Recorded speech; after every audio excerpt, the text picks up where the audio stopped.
Салют, друзья! Меня зовут Артемий Троицкий. Я, как бы сказать, музыкальный критик, а также заведующий живым уголком.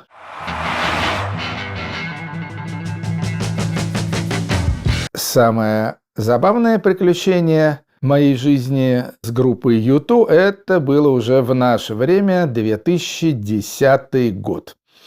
U2, значит, выехали на мировой тур, и в этом туре значилась впервые в их истории Москва, столица Российской Федерации, стадион Лужники, в прошлом имени Ленина. Значит, U2 к этому делу подошли серьезно. Они вообще такие ребята интеллектуальные, такие стратегически думающие, особенно Боно.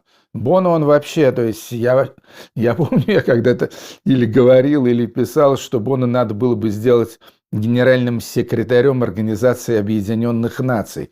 Уж точно было бы получше нынешних мудаков. За несколько месяцев до своего прибытия в Москву Боно мне написал, что они приезжают в Москву и что он очень хотел бы, поскольку, Россия, это там не Голландия, там, и не Малайзия. Эта страна, в общем-то, все-таки особенная в некоторых отношениях, в частности, в историческом, в плане там всяких войн холодных и горячих и так далее. Он сказал, что хотел бы пригласить на выступление U2, и чтобы он вышел на сцену, какого-нибудь российского музыканта.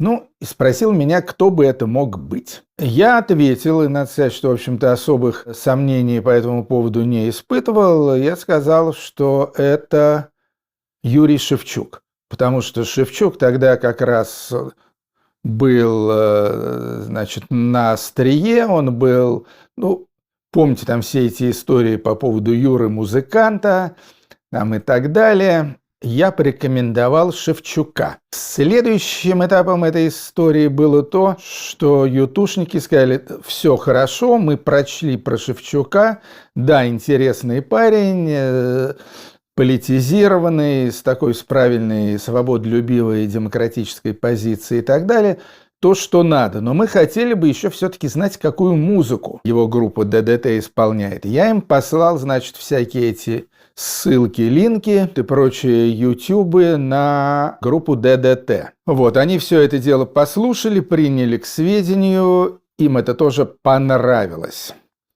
И потом, собственно, они и приехали в Москву. Я предварительно Шевчуку позвонил, а это было как раз тогда шла история с Химкинским лесом. 22 августа был этот знаменитый митинг на Пушкинской площади, где был Шевчук, еще там всякие люди, Женя Чирикова, главный организатор, я этот митинг вел и так далее. Там несколько тысяч человек собралось на Пушкинской площади, и это было как раз точно тогда же, тоже август 2010 года. Я, честно говоря, не помню, что было раньше. Концерты U2 или демонстрация на Пушкинской, но, по-моему, сначала была Пушкинская, а через несколько дней после этого, или там через неделю после этого, концерт U2. Пришли мы на этот концерт, пришли в такой компании. Я был с женой Верунчиком, и у нас только-только родилась дочь Лидия. То есть Лидия родилась 2 июля, а это было где-то, в августе. То есть Лидии был месяц или месяц с небольшим. Но мы, естественно, ее не могли оставить дома, так что пришли с новорожденным младенцем туда. Нас устроили, естественно, музыканты у себя в гримерке. Там были всякие очень трогательные вещи. Естественно, Лидии очень всем понравилось. Боно ее благословил. Но он же такой ирландец, католик. Он, ее там как-то благословил, перекрестил и так далее. Это все было очень круто. Но все оказалось не так просто. Боно сказал: я хочу, чтобы Юра был тут же. Да, кстати, интересно, насколько на самом деле люди серьезно и ответственно относятся ко всему. Они действительно послушали записи ДДТ, и между Боно и Шевчуком состоялась долгая беседа, ну, что значит долгая, ну, минут 10. Боно просто анализировал какие-то записи Шевчука там. Значит, говорил, вот на этом альбоме нам понравилось вот это, и вообще вот здорово вы, Юра, делаете, что какие-то элементы там русской народной песни сюда включаете, это и необычно и свежо звучит там и так далее. Вот, в общем, то есть он на самом деле послушал ДДТ, что меня даже немножко удивило, но произвело прекрасное впечатление. А главное то, что он сказал, что, Юра, я хотел бы, чтобы вы в конце концерта, значит, вышли на сцену, и мы бы спели песню Боба Дилана «Knocking on Heaven's Door». Знаменитая легендарная песня Дилана, и тут возникла проблема. Шевчук сказал, я по-английски, в общем-то, я английским языком не владею, эту песню я спеть не смогу по-английски. Вот. Что, конечно же, для Боно было некоторой неожиданностью, да, потому что он привык к тому, что если рокер, то, естественно, там знает английский язык, знает наизусть классику Боба Дилана и так далее. Тогда я начал эту песню срочно переводить.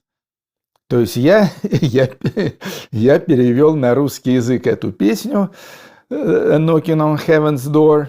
Юрка, значит, этот текст быстренько выучил, но на самом деле все это было совсем не быстренько. То есть большую часть концерта я пропустил. То есть большую часть концерта я занимался переводом песни «Knocking on Heaven's Door», а также, значит, мы с Шевчуком эту песню распевали. Но все в порядке.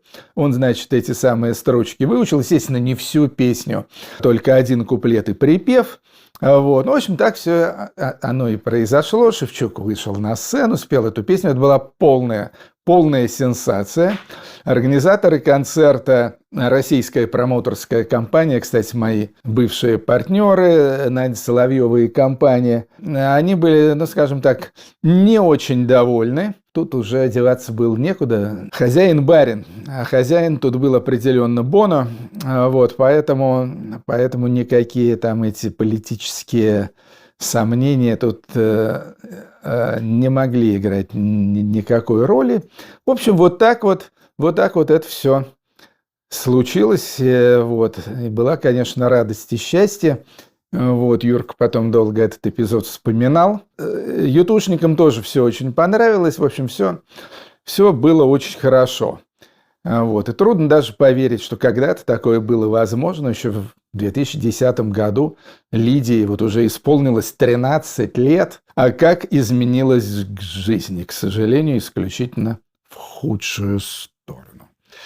На этой малооптимистичной ноте я и хотел бы завершить свой рассказ о группе U2. С тех пор, с 2010 года, я, к сожалению, ни с Боно, ни с Эджем не встречался, хотя очень может быть, что скоро, когда как-нибудь станет поспокойнее, эта встреча и произойдет, а может быть, мы что-нибудь сможем замутить с этими же прекрасными товарищами по поводу Украины и глобального мира. Потому что, как вы знаете, U2 как раз в усеченном составе Боно и Эдж, они приезжали в Киев и дали там маленький концерт во время бомбежки на станции метро. Это была очень громкая история прошлогодняя. Вот. В общем, парни остаются